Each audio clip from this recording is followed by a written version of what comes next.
Jammu Kashmir Peoples party کے مرکزی نائب صدر اور ڈسٹرکٹ کونسلر نمبردار محمد نذیر خان نے کہا ہے کہ عوام کی خدمت میرا مشن ہے، سیاست اسی لیے کرتا ہوں۔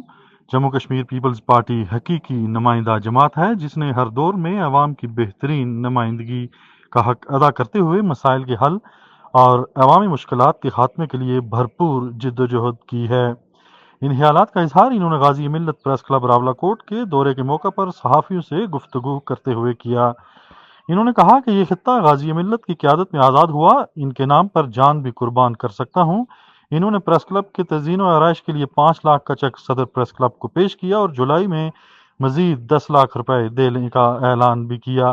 اس موقع پر صدر غازی ملت پریس کلب شفقت ضیاء نے نمبردار نذیر خان کا شکریہ ادا کیا اور ان کی عوامی خدمات کی تحسین کی۔ انہوں نے کہا کہ پریس کلب کو بہترین ادارہ بنانے کی بھرپور کوشش کریں گے۔